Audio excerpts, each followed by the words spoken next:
नमस्कार दोस्तों, अथर्व एजुकेटर के इस YouTube प्लेटफॉर्म पर एक बार पुनः आपका स्वागत है।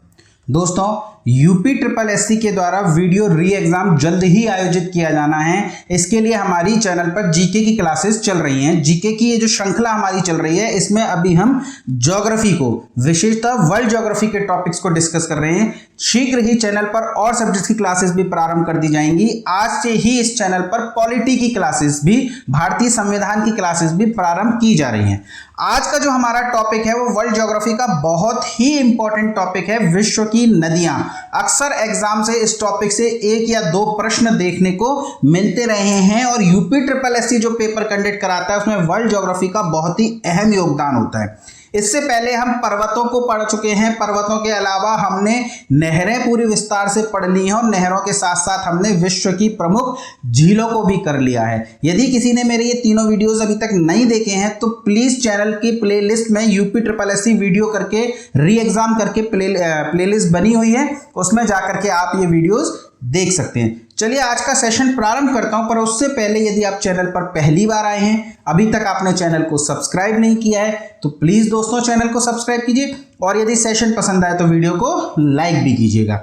चलिए हम देखते हैं आज का पहला प्रश्न। आज का पहला प्रश्न है, निम्न में से किस नदी का उद्गम आल्प्स पर्वत से होता है? राइन नदी, डैन्यूब नदी, सीन नदी या टेम्स नदी? तो दोस्तों अगर बात करें इन चारों नदियों में से तो आल्प्स पर्वत से जो उद्गम होता है वो होता है राइन नदी का। टेम्स नदी की बात करें तो ये टेम्स झरने से उद्गमित होती है। सीन नदी लैंग्रेस के पठार से होती है। पर यदि आल्प्स पर्वत की बात करें तो आल्प्स पर्वत से राइन नदी का उद्गम होता है। राइन नदी, डैन्यूब नदी, सीन नदी, टेम्स नदी, ये चारों ही यूरोप महाद्वीप की बहुत ही महत्वपूर्ण नदी हैं। बात करें यदि हम राइन नदी की, तो राइन नदी का उद्गम यदि देशों में पूछ लिया जाए, क्योंकि आल्प्स पर्वत का विस्तार तो कई देश में है, तो यदि पर्टिकुलरली पूछा जाए कि किस देश में इसका उद्गम होता है तो स्विट्जरलैंड में होता है। स्विट्जरलैंड के आल्प्स पर्वत से यह नदी उद्गमित होती है और इसका विलय कहाँ होता है? तो इसका विलय होता है उत्तरी सागर में। किस सागर में जाकर के ये नदी गिरती है? ये नदी कई देशों से बहने के बाद उत्तरी सागर में गिरती है। यानी स्विट्जरलैंड के आल्प्स पर्वत से उद्गमित होने के बाद ये नदी Switzerland, Liechtenstein, Austria, France, Germany, Holland जैसे देशों में बहती है। यानी कई देशों में इस नदी का बहाव है और अंततः ये नदी के सागर में जाकर के अपना जल विलय करती है। तो प्रश्न आ जाए तो प्रश्न का उत्तर हो जाएगा उत्तरी सागर। चलिए अगला प्रश्न देखते हैं। निम्न में से कौन सा नगर राइन नदी के किनारे पर स्थित नहीं है? राइन नदी जो कि स्विट्जरलैंड के आल्प्स पर्वत से उद्गमित होती है और विश्व के कई देशों में बहने के बाद उत्तरी सागर में अपने जल का विलय करती है। इस नदी के किनारे पर विश्व के कई प्रमुख नगर स्थित हैं। वो नगर कौन कौन से हो जाएंगे? उसमें एक नगर हो जाता है आपका स्विट्जरलैंड का बेसेल्स, फ्रांस का स्ट्रासबर्ग, जर्मनी के 3 नगर हैं वॉन, कॉलेन, डसेल्डर्फ और हॉलैंड का प्रमुख नगर कौन सा हो जाएगा? रोटरडम। यानी कि राइन नदी के किनारे पर एक नहीं बल्कि विश्व के कई महत्वपूर्ण नगर स्थित हैं। आपसे पूछ लिया जाए कि बेसेल्स किस नदी के किनारे पर स्थित है, ऐसी स्थिति में आपके प्रश्न का उत्तर क्या होगा? आपके प्रश्न का उत्तर होगा राइन नदी। अगर आपसे पूछ लिया जाए स्ट्रासबर्ग, बॉन, कॉलेन, डसेल्डर्फ, रॉटरडम ये किस नदियों के किनारे पर स्थित हैं, तो ऐसी स्थिति में आपके प्रश्न का उत्तर होगा राइन नदी। लेकिन वियना राइन नदी के किनारे पर स्थित नहीं है, तो हमारा प्रश्न का उत्तर हो जाएगा बी, वियना। चलिए हम अगला प्रश्न देखते हैं। फ्रांस की राजधानी पेरिस निम्न में से किस नदी के किनारे पर स्थित है? देखिए पिछले 1-2 वीडियो लेक्चर पहले जब मैंने नदी किनारे बसे हुए नगरों की बात करी थी तब भी ये प्रश्न मैंने आपको कराया था कि सीन नदी, बात करें हम सीन नदी की, तो सीन नदी फ्रांस देश की नदी है जिसका उद्गम होता है लैंग्रेस के पठार से। तो प्रश्न पूछा जा सकता है कि लैंग्रेस का पठार किस देश में स्थित है? लैंग्रेस का पठार, लैंग्रेस के पठार से सीन नदी का उद्गम होता है और ये इंग्लिश चैनल में जाकर के इसका विलय होता है। तो सीन नदी का विलय कहाँ पर होता है? तो ये होता है आपका इंग्लिश चैनल में। और सीन नदी के किनारे फ्रांस के 2 महत्वपूर्ण नगर स्थित हैं। उसमें से एक तो हो जाएगा फ्रांस की राजधानी पेरिस। कई बार पूछा गया प्रश्न है, पेरिस किस नदी के किनारे स्थित है? तो सीन नदी के किनारे स्थित है। इसके अलावा ली हार्वे भी आपका सीन नदी के किनारे पर स्थित है। प्रश्न का उत्तर हो जाएगा सीन नदी। चलिए अगला प्रश्न देखते हैं। सीन नदी का उद्गम निम्न में से कहां से होता है? काला पर्वत से, लैंग्रेस पठार से, वाल्दाई की पहाड़ियों से या बारा न्योगोरा पर्वत चोटी से? तो सीन नदी जो कि फ्रांस की नदी है, इसका उद्गम होता है लैंग्रेस के पठार से। और जल का विलय कहां पर होता है? तो विलय होता है इस नदी का इंग्लिश चैनल में। और सीन नदी के किनारे पर ली हार्वे और पेरिस, ये दो नगर स्थित हैं, ये आप ध्यान रखेंगे। तो प्रश्न का उत्तर क्या हो जाएगा? प्रश्न का उत्तर हो जाएगा बी, यानी लैंग्रेस का पठार। चलिए अगला प्रश्न है, पोलैंड की राजधानी वारसा से निम्न में से कौन सी नदी बहती है? देखिए पोलैंड की राजधानी क्या है? वारसा। ये भी इंपॉर्टेंट है, बहुत ही इंपॉर्टेंट राजधानी है। आपको याद रखना है कि पोलैंड की राजधानी क्या है? तो पोलैंड की राजधानी है वारसा। और वारसा में कौन सी नदी बहती है, या पूछा जा सकता है वारसा किस नदी के किनारे पर स्थित है? वोल्गा नदी, ओडर नदी, विस्तुला नदी या यूराल नदी? तो ध्यान रखिएगा, वारसा जो है वो विस्तुला नदी के किनारे पर स्थित है। विस्तुला नदी किस सागर में अपने जल का विलय करती है? तो बाल्टिक सागर में जाकर के विस्तुला नदी अपने जल का विलय कर देती है। चलिए अगला प्रश्न देखते हैं। निम्न में से किस नदी के द्वारा एशिया और यूरोप के मध्य सीमा का निर्धारण होता है? देखिए ये प्रश्न तो पर्वतों में भी आया था, झील में भी आया था। हमने पढ़ा कि यूरोप और एशिया के मध्य एक नहीं बल्कि कई स्रोतों के माध्यम से सीमा का निर्धारण होता है, जिसमें से एक हो जाएगा आपका काकेशस पर्वत। क्या हो जाएगा? काकेशस पर्वत। इसके अलावा यूराल पर्वत, यूराल नदी और कैस्पियन सागर, ये सभी जो हैं यूरोप और एशिया के मध्य सीमा का निर्धारण करते हैं। यानी काकेशस पर्वत, यूराल नदी और कैस्पियन सागर एशिया और यूरोप के मध्य सीमा का निर्धारण करते हैं। यहां प्रश्न का उत्तर क्या हो जाएगा? नदियों में पूछा गया है, तो प्रश्न का उत्तर हो जाएगा यूराल नदी। चलिए आगे चलते हैं। निम्न में से किस नदी को इटली की गंगा के नाम से जाना जाता है? तो अगर मैं आपसे पूछूं कि यूरोप का भारत किसे कहते हैं? यूरोप का भारत निम्न में से किस देश को कहा जाता है? तो ये कहा जाता है आपको इटली को। और इटली की एक नदी है पो नदी, जिसे इटली की गंगा कहते हैं। और यदि मैं पूछूं पो नदी के किनारे पर कौन सा नगर स्थित है, तो इटली का एक बहुत ही महत्वपूर्ण नगर है ट्यूरिन।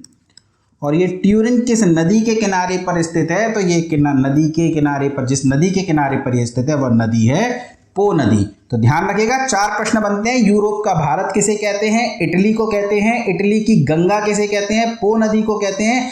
पो नदी किस के किनारे पर कौन सा नगर स्थित है? तो वो स्थित है ट्यूरिन। और एक प्रश्न बनता है, पो नदी कहां जाकर के, मतलब किस सागर में जाकर के अपने जल का विलय करती है? तो विलय ये करती है एडियाट्रिक सागर में।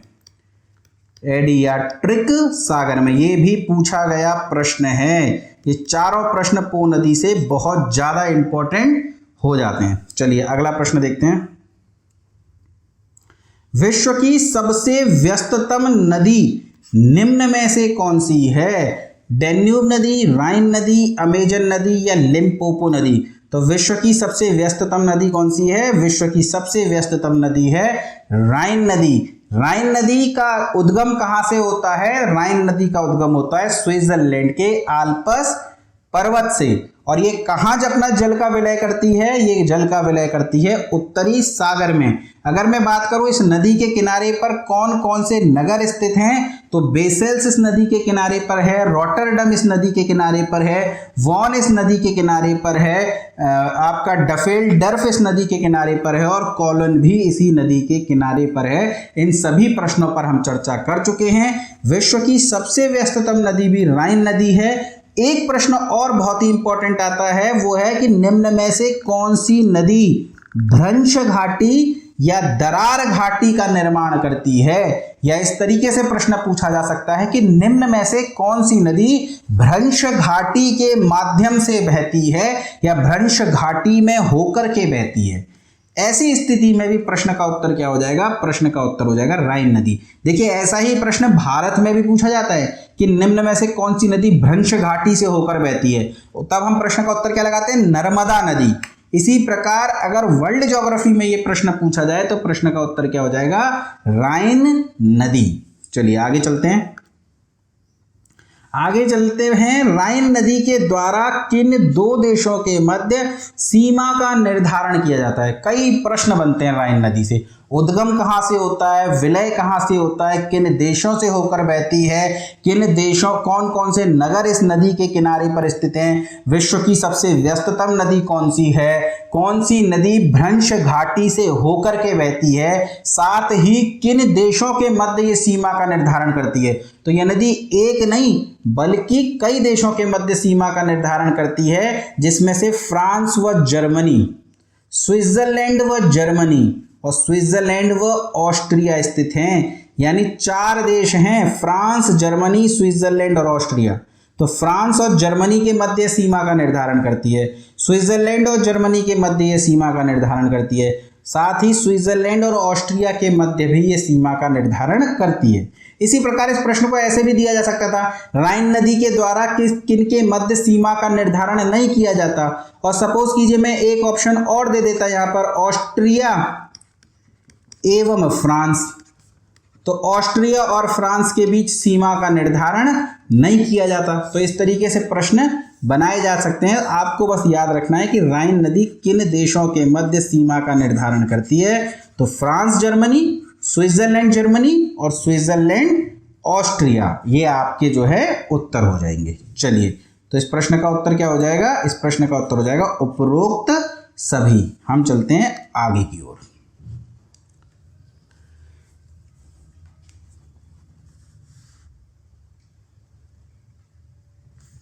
निम्न में से किस नदी के किनारे पर ली हार्वे नामक शहर स्थित है? अब तक तो दोस्तों आपको रट गया होगा, कई बार हमने चर्चा कर ली। पेरिस और ली हार्वे ये किस नदी के किनारे पर स्थित हैं? ये स्थित है आपके सीन नदी के किनारे पर। सीन नदी का उद्गम कहाँ से होता है? तो इसका उद्गम होता है लैंगरेस के पठार से। लैंगरेस के पठार से इसका उद्गम होता है। और अगर हम बात करें विलय कहाँ पर होता है, तो विलय होता है इसका इंग्लिश चैनल में। ये आपको सीन नदी के लिए याद रखने हैं। तो प्रश्न का उत्तर क्या हो जाएगा? प्रश्न का उत्तर हो जाएगा सीन नदी। चलें आगे। चलिए अगला प्रश्न देखते हैं। निम्न में से किस देश की राजधानी डेन्यूब नदी के किनारे पर स्थित नहीं है? देखिए, राइन नदी के बाद यूरोप की और कौन सी महत्वपूर्ण नदी है सर्वाधिक महत्वपूर्ण? तो वो हो जाएगी आपकी डेन्यूब नदी। डेन्यूब नदी का उद्गम कहाँ से होता है? तो डेन्यूब नदी का जो उद्गम है वो ब्लैक फॉरेस्ट से होता है। Black forest. और ये ब्लैक फॉरेस्ट कहाँ पर है? ये है जर्मनी में। देखिए, डेन्यूब नदी का उद्गम कहाँ से होता है ये प्रश्न तो नहीं पूछा गया, लेकिन ब्लैक फॉरेस्ट कहाँ स्थित है ये प्रश्न कई बार पूछा गया है। तो आप ध्यान रखेंगे ब्लैक फॉरेस्ट कहाँ है? तो ब्लैक फॉरेस्ट आपका स्थित है जर्मनी में। और डेन्यूब नदी के किनारे पर विश्व की कई राजधानियां स्थित हैं। एक नहीं कई राजधानियां स्थित हैं। बात करें कौन कौन सी, तो ऑस्ट्रिया की राजधानी वियना, साथ ही रोमानिया की राजधानी बुखारेस्ट, हंगरी की राजधानी बुडापेस्ट, सर्बिया की राजधानी बेलग्रेड और स्लोवाकिया की राजधानी ब्रातिस्लावा। ये 5 राजधानियां स्थित हैं। ध्यान रखिएगा, ये जर्मनी की राजधानी डेन्यूब नदी के किनारे पर स्थित नहीं है। 5 राजधानियां स्थित हैं, ऑस्ट्रिया की वियना, रोमानिया की बुखारेस्ट, हंगरी की बुडापेस्ट, सर्बिया की बेलग्रेड और स्लोवाकिया की ब्रातिस्लावा। ये राजधानियों में कंफ्यूज मत होइएगा, हंगरी की बुडापेस्ट है, रोमानिया की बुखारेस्ट है। इसके अलावा डेन्यूब नदी और कई देशों में बहती हैं। उनमें से कौन कौन से हो जाएंगे? एक हो जाएगा जर्मनी, जर्मनी में इसका है। इसके अलावा क्रोएशिया में इसका बहाव है। जर्मनी हो गया, क्रोएशिया हो गया, इसके अलावा बुल्गारिया में भी ये बहती है। बुल्गारिया में भी ये बहती है। यानी जर्मनी हो गया, ऑस्ट्रिया हो गया, स्लोवाकिया हो गया, हंगरी हो गया, क्रोएशिया हो गया, सर्बिया हो गया, बुल्गारिया हो गया, रोमानिया हो गया। इन देशों में ये नदी जो है बहती है, जिसमें से जर्मनी, क्रोएशिया और बुल्गारिया की राजधानी इस नदी के किनारे पर स्थित नहीं है। तो ऑप्शन में से ये कोई भी नाम आपको मिल सकता है, जबकि ऑस्ट्रिया, रोमानिया, हंगरी, सर्बिया और स्लोवाकिया इनकी राजधानी डेन्यूब नदी के किनारे पर स्थित है। इंपॉर्टेंट प्रश्न है, इसे आप ध्यान रखेंगे। हम चलते हैं आगे की ओर।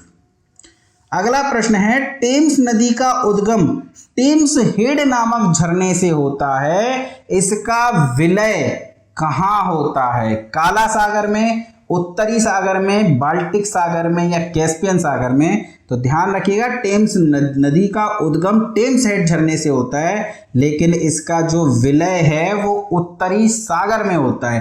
टेम्स नदी के किनारे पर कौन कौन से नगर स्थित हैं? तो एक तो स्थित है लंदन, और साथ ही दूसरा नगर है ऑक्सफोर्ड। और लंदन और ऑक्सफोर्ड दोनों ही टेम्स नदी के किनारे पर स्थित नगर हैं। चलिए आगे चलते हैं। टेम्स नदी के किनारे पर निम्न में से कौन सा शहर स्थित है? देखिए आ गया प्रश्न, पेरिस, बेलग्रेड, बुखारेस्ट या ऑक्सफोर्ड? तो कौन सा हो जाएगा? ऑक्सफोर्ड। अगर बात करूं बेलग्रेड और बुखारेस्ट ये किन नदियों के किनारे पर स्थित हैं? तो ये स्थित हैं डेन्यूब नदी के किनारे पर। डेन्यूब नदी के किनारे पर बेलग्रेड और बुखारेस्ट, इसके अलावा एक आपका बुडापेस्ट भी स्थित है। बुडापेस्ट के साथ साथ बेलग्रेड है, और बेलग्रेड के साथ साथ ब्राटिस्लावा है। यानी बुडापेस्ट, बेलग्रेड, ब्राटिस्लावा। बेलग्रेड तो मैंने आपको लिखा दिया, तो एक नाम इसमें से कौन सा रह गया है? एक नाम रह गया बुखारेस्ट हो गया, बेलग्रेड हो गया, एक नाम रह गया है वियना। एक नाम कौन सा बचा है? ऑस्ट्रिया की राजधानी वियना।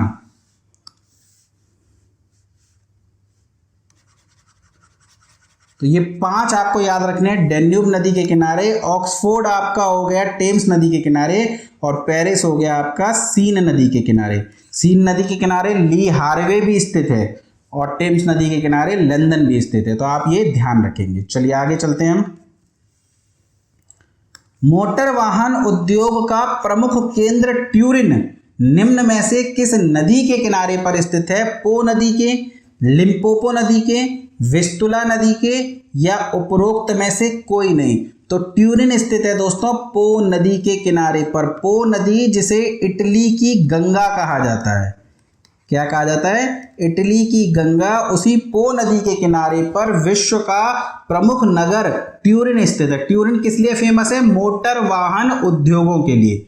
वहीं बात करें लिम्पोपो नदी की, चलिए आगे चर्चा करेंगे। लिम्पोपो नदी पर प्रश्न बताया हुआ है, मैंने बनाया हुआ है। और विस्तुला नदी के बारे में हम चर्चा कर चुके हैं। ये पोलैंड और जर्मनी के मध्य सीमा का निर्धारण करता है। चलिए आगे चलते हैं। और अगला प्रश्न है, यूरोप की सबसे लंबी नदी कौन सी है? टेम्स नदी, पो नदी, वोल्गा नदी या ओडर नदी? तो यूरोप की सबसे लंबी नदी हो जाएगी दोस्तों वोल्गा नदी। वोल्गा नदी जिसका उद्गम कहां से होता है? इसका उद्गम होता है वाल्दाई की पहाड़ियों से। वाल्दाई की पहाड़ियों से इसका उद्गम होता है, और ये यूरोप की सबसे लंबी नदी है। और ये कहां पे जाकर के गिरती है? तो ये गिरती है दोस्तों कैस्पियन सागर में। कैस्पियन सागर में। कैस्पियन सागर में विश्व की 2 महत्वपूर्ण नदियां आकर के गिरती हैं। एक नदी का नाम है यूराल नदी और एक नदी का नाम है आपका वोल्गा नदी। चलिए आगे चलते हैं। माफ कीजिएगा दोस्तों, मैंने अभी यहाँ पे एक फैक्ट बोल दिया था, विस्तुला नदी पोलैंड और जर्मनी के मध्य सीमा का निर्धारण करती है, तो वो विस्तुला नदी नहीं है, वो ओडर नदी है। कई बार फ्लो में हम कुछ और माइंड में रहता है तो बोल जाते हैं, तो ध्यान रखिएगा विस्तुला नदी जो है वो पोलैंड और जर्मनी के मध्य सीमा का निर्धारण नहीं करती, वो सिर्फ पोलैंड में बहती है। जर्मनी और पोलैंड के मध्य जो नदी सीमा का निर्धारण करती है वो है ओडर नदी। चलिए आगे चलते हैं। निम्न में से कौन सी नदी कैस्पियन सागर में नहीं गिरती? यूराल नदी, वोल्गा नदी, विस्तुला नदी या उपरोक्त में से कोई नहीं। तो कैस्पियन सागर में कौन कौन सी नदियां गिरती हैं? उसमें से यूराल नदी गिरती है, वोल्गा नदी गिरती है, जबकि विस्तुला नदी जो गिरती है वो गिरती है दोस्तों बाल्टिक सागर में। विस्तुला नदी कहाँ गिरती है? बाल्टिक सागर में। और किस देश में इसका बहाव क्षेत्र है? तो इसका बहाव क्षेत्र है पोलैंड में। चलिए अगला प्रश्न देखते हैं।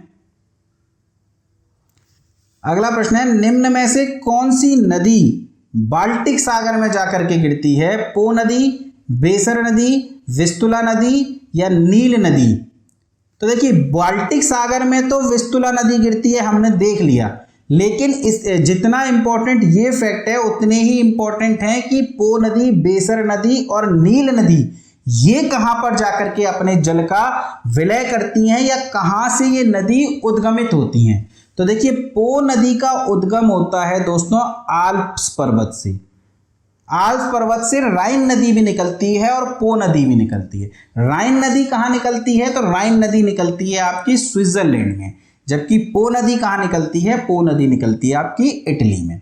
पो नदी अपने जल का विलय कहां पर करती है? ऐसी स्थिति में प्रश्न का उत्तर क्या हो जाएगा? एड्रियाटिक सागर, यानी एड्रियाटिक सागर में ये अपने जल का विलय करती है। बात करें बेसर नदी की, तो बेसर नदी का उद्गम उतना इंपॉर्टेंट नहीं है। जर्मनी की उच्च भूमि से ये उद्गमित होती है, ये इतना इंपॉर्टेंट नहीं है, पर कहां पर जाकर के अपने जल का विलय करती है ये इंपॉर्टेंट फैक्ट है, ध्यान रखिएगा, उत्तरी सागर में। क्यों? क्योंकि इस तरीके से प्रश्न बना दिया जाता है कि निम्न में से कौन सी नदी उत्तरी सागर में अपने जल को नहीं विलय करती, तो फिर उत्तरी सागर में, बाल्टिक सागर में, इंग्लिश चैनल में कौन कौन सी नदियां गिरती हैं ये आपको पता होना चाहिए। बात करें यदि विस्तुला नदी की, तो विस्तुला नदी का उद्गम होता है बारा न्योगोरा पर्वत से, और ये गिरती कहां पर है? तो ये गिरती है आपकी बाल्टिक सागर में। तो बारा न्योगोरा पर्वत कहां स्थित है ये प्रश्न भी आपसे पूछा जा सकता है, तो ये स्थित है आपका पोलैंड में, और बारा न्योगोरा पर्वत से विस्तुला नदी निकलती है जो कि बाल्टिक सागर में अपने जल का विलय करती है। बात करें यदि नील नदी की, तो नील नदी का जो उद्गम है वो टाना झील और विक्टोरिया झील से होता है। झीलों के चैप्टर में भी हमने देखा था, टाना झील से निकलती है नीली नील। कौन सी? नीली नील। और विक्टोरिया झील से निकलती है आपकी श्वेत नील। और ये दोनों ही धाराएं उत्तरी सूडान की राजधानी खार्तूम में जाकर के मिल जाती हैं और आगे ये नील नदी के नाम से प्रवाहित होती है। तो नील नदी का उद्गम टाना झील और विक्टोरिया झील से होता है, और ये गिरती कहां पर है? तो ये गिरती है भूमध्य सागर में, और नील नदी के किनारे पर मिस्र की राजधानी काहिरा भी स्थित है। इस बारे में भी हम चर्चा कर चुके हैं। और मिस्र को नील नदी का वरदान कहते हैं, और नील नदी का वरदान मिस्र को किसने कहा है? तो हेरोडोटस ने कहा है। हेरोडोटस, जिसे फादर ऑफ हिस्ट्री भी कहते हैं, उसने मिस्र को नील नदी का वरदान कहा है। चलिए आगे चलते हैं।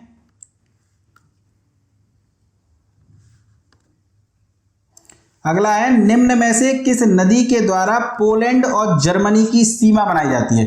देखिए विस्तुला नदी मैंने आपको बोल दिया था, सिर्फ लिखाया नहीं था, मुंह से बोला था, और मैंने उसे भी करेक्ट करा लिया था। वो नदी विस्तुला नदी नहीं है, बल्कि वो नदी कौन सी हो जाएगी? वो नदी हो जाएगी दोस्तों ओडर नदी। चलिए आगे चलते हैं। ब्रेमेन नगर किस नदी के किनारे पर स्थित है? बेसर नदी, एल्ब नदी, विस्तुला नदी या यूराल नदी? तो बात करें यदि ब्रेमेन नगर की, तो ब्रेमेन नगर नाम मैच करता है दोस्तों। ब्रेमेन नगर किस नदी के किनारे पर है? बेसर नदी। देखिए एक जैसे नाम है, याद करने में आपको ज़्यादा दिक्कत नहीं होगी। ब्रेमेन नगर किस नदी के किनारे पर स्थित है? तो ये स्थित है बेसर नदी के किनारे पर। चलिए आगे देखते हैं। निम्न में से कौन सा शहर एल्ब नदी के बहाव क्षेत्र का हिस्सा है?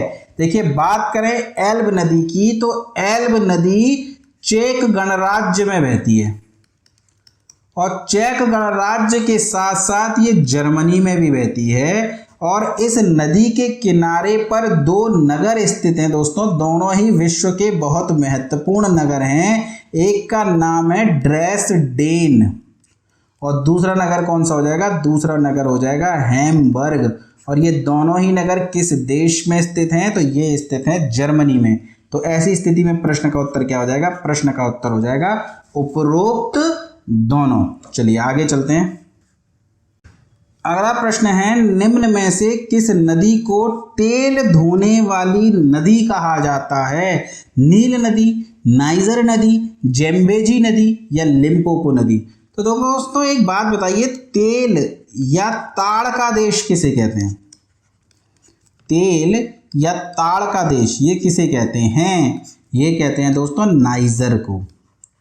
तो तेल ढोने वाली नदी ये कौन सी हो जाएगी? ये हो जाएगी नाइजर नदी।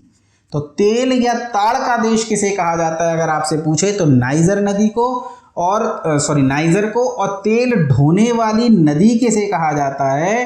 तो प्रश्न का उत्तर हो जाएगा नाइजर नदी। चलिए अगला है, निम्नलिखित में से कौन सी नदी विषुवत रेखा को 2 बार काटती है? देखिए ये प्रश्न कई बार पूछे जाते हैं। विषुवत रेखा को कौन सी नदी 2 बार काटती है? कर्क रेखा को कौन सी नदी 2 बार काटती है? और मकर रेखा को कौन सी नदी 2 बार काटती है? और कई बार कंफ्यूजन हो जाता है।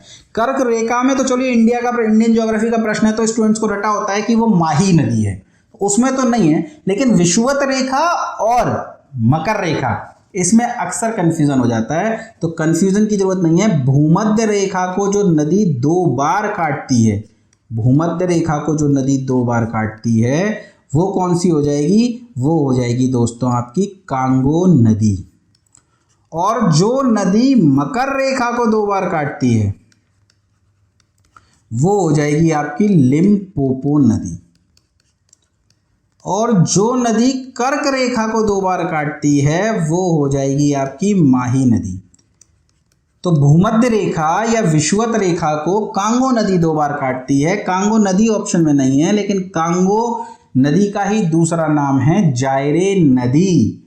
तो ध्यान रखिएगा, कांगो अथवा जायरे नदी विषुवत रेखा को 2 बार काटती है। वहीं मकर रेखा का प्रश्न आए तो लिम्पोपो नदी, और यदि कर्क रेखा का प्रश्न आए तो माही नदी। चलिए, संसार की सबसे लंबी नदी निम्न में से कौन सी है? अमेजन नदी, नील नदी, राइन नदी या डैन्यूब नदी? तो सभी को पता है, आसान सा फैक्ट है, नील नदी। नील नदी विश्व की सबसे लंबी नदी है। लेकिन यदि पूछ लिया जाए अपवाह की दृष्टि से विश्व की सबसे बड़ी नदी कौन सी है, तब प्रश्न का उत्तर हो जाएगा अमेजन नदी। यानी लंबाई में तो नील नदी है, लेकिन पानी किस में ज्यादा है, पानी का बहाव किस में ज्यादा है, वो है अमेजन नदी। तो अपवाह की दृष्टि से विश्व की सबसे बड़ी नदी कौन सी है? ऐसी स्थिति में आपके प्रश्न का उत्तर अमेजन नदी हो जाएगा। पर यदि पूछे संसार की या विश्व की सबसे लंबी नदी कौन सी है, तो ऐसी स्थिति में उत्तर हो जाएगा आपका नील नदी। चलिए आगे देखते हैं। मताडी बंदरगाह निम्न में से किस देश में स्थित है?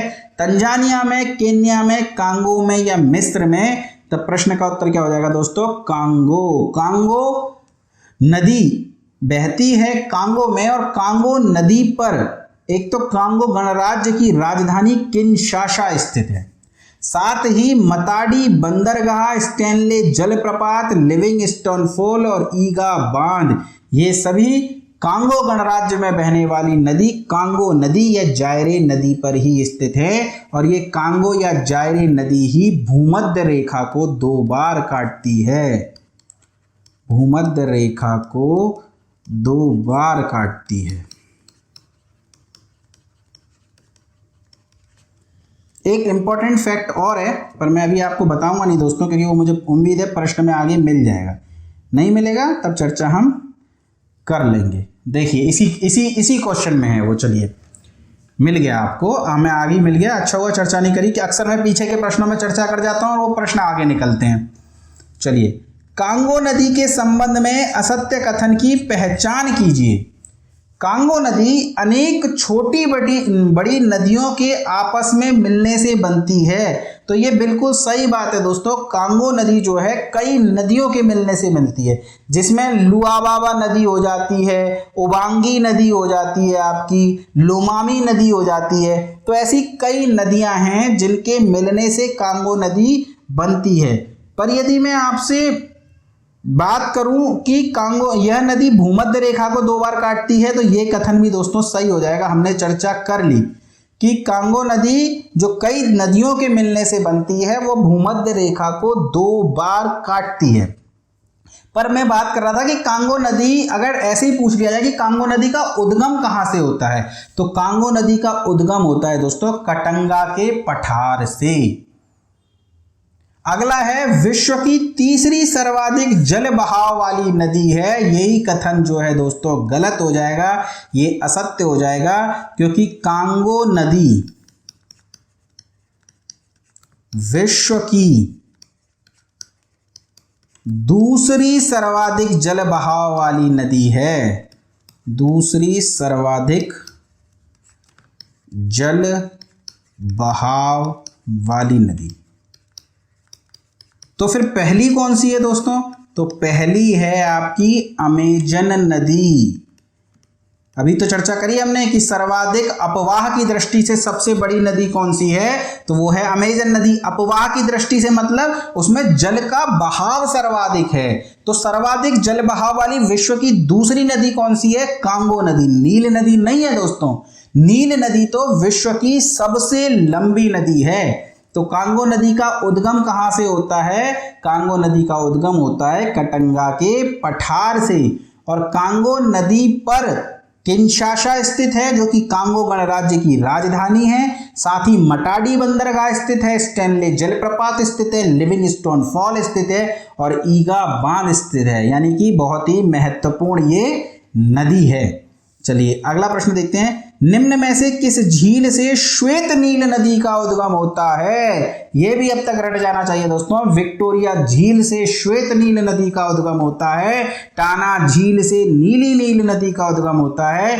ये दोनों ही धाराएं उत्तरी सूडान की राजधानी खार्तून में मिलती हैं और आगे बहते बहते ये भूमध्य सागर में जाकर के गिरती हैं। पर उससे पूर्व एक महत्वपूर्ण नगर इस पर स्थित है और वो है मिस्र की राजधानी काहिरा। और मिस्र को नील नदी का वरदान कहा है हेरोडोट्स ने। चलिए आगे चलते हैं। 1-2 फैक्ट्स और हैं नील नदी से इंपॉर्टेंट, आगे चर्चा करूंगा मैं आपसे। निम्न में से किस देश में श्वेत नील और नीली नील का विलय होता है? तो उत्तरी सूडान। उत्तरी सूडान की राजधानी खार्तून में श्वेत नील और नीली नील का विलय होता है। चलिए आगे चलते हैं। निम्न में से कौन सी नदी विशाल मगरमच्छ और दरियाई घोड़ों के लिए प्रसिद्ध है? नील नदी, अमेजन नदी, कांगो नदी या लिम्पोपो नदी? देखिए हर नदी में मगरमच्छ मिल जाएंगे, बड़ी बड़ी नदियों में, कई नदियों में दरियाई घोड़े भी मिलते हैं, लेकिन विशाल मगरमच्छ और दरियाई घोड़ों के लिए कौन सी नदी प्रसिद्ध है? अगर इस तरीके से आपसे प्रश्न पूछ लिया जाए तो ऐसी स्थिति में उत्तर हो जाएगा दोस्तों लिम्पोपो नदी। चलिए आगे चलते हैं। न्यामी नगर किस नदी के किनारे पर स्थित है? नाइजर नदी, कांगो नदी, जेम्बेजी नदी या नील नदी? तो देखिए कांगो नदी के किनारे पर तो कौन सा नगर स्थित है? कांगो गणराज्य की राजधानी किंशासा। और नील नदी के किनारे पर स्थित है मिस्र की राजधानी काहिरा। लेकिन यदि बात करें न्यामी किस नदी के किनारे पर स्थित है, तो वो स्थित है नाइजर नदी के किनारे पर। नाइजर की राजधानी न्यामी है। नाइजर की राजधानी क्या है? न्यामी है। और ये न्यामी किस नदी के किनारे पर स्थित है? ये स्थित है नाइजर नदी के किनारे पर। और नाइजर नदी के किनारे पर माली की राजधानी बमाको, बामको नहीं है दोस्तों, ये है बमाको, बमाको भी स्थित है।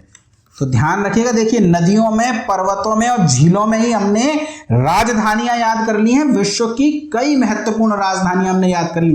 तो अलग से राजधानी आपको याद करने की जरूरत नहीं। हालांकि मैं चैप्टर कराऊंगा जिसमें मैं राजधानियां बहुत सारी आपको एक साथ 50-60 करा दूंगा, लेकिन उस चैप्टर से अगर आप रटने बैठेंगे ना दोस्तों तो रट नहीं पाएंगे। आपको ऐसा लगेगा हमने याद कर ली है, एग्जाम में कुछ नहीं याद आने वाला। नील बटे सन्नाटा। तो राजधानियां, मुद्राएं, ये सब दोस्तों साथ साथ करनी पड़ती हैं। तो एक बार मैं आपको सारी राजधानियां बता दूं महत्वपूर्ण, फिर मैं मुद्राओं पर भी चर्चा करूंगा, क्योंकि सब कुछ एक साथ बना दूंगा तो बन जाएगी खिचड़ी, और खिचड़ी अच्छी नहीं लगती किसी को। तो ध्यान रखना, माली देश की राजधानी बमाको कहाँ स्थित है? नाइजर नदी के किनारे। नाइजर नदी के किनारे ही न्यामी भी स्थित है। साथ ही एक और विश्व का महत्वपूर्ण नगर है टिम्बकटू। टिम्बकटू माली में स्थित है और ये भी नाइजर नदी के ही किनारे पर स्थित है। जबकि किनशासा कांगो नदी के और काहिरा आपका नील नदी के किनारे पर स्थित है। चलिए आज का अंतिम प्रश्न देखते हैं। निम्न में से क्या नील नदी के किनारे पर स्थित नहीं है? आसवान बांध, नासिर बांध, कैंजी बांध या ओवन फॉल बांध। तो बात हो रही है नील नदी की। तो नील नदी के किनारे पर आसवान बांध स्थित है, नासिर झील भी स्थित है, ओवन फॉल बांध भी स्थित है, पर कैंजी बांध नील नदी के किनारे पर स्थित नहीं है। आपका टास्क है, आज का होमवर्क है, कहाँ स्थित है।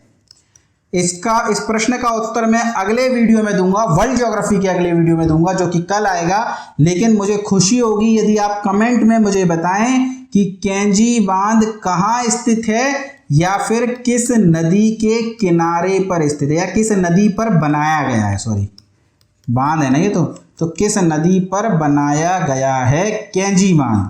तो ध्यान रखिएगा, प्रश्न का उत्तर क्या हो जाएगा? कैंजी बांध। दोस्तों अभी नदियां समाप्त नहीं हुई, अभी तो बहुत सारी महत्वपूर्ण नदियां बची हैं। अभी तो मुझे लगता है कि मैंने सिर्फ यूरोप की और अफ्रीकी महाद्वीप की नदी ही पढ़ी है। अभी उत्तरी अमेरिका की नदियां बची हैं, दक्षिण अमेरिका की नदियां बची हैं, ऑस्ट्रेलिया की नदियां बची हैं, एशिया महाद्वीप की नदियां बची हैं। तो अभी नदियों पर और एक और वीडियो हमारा आएगा।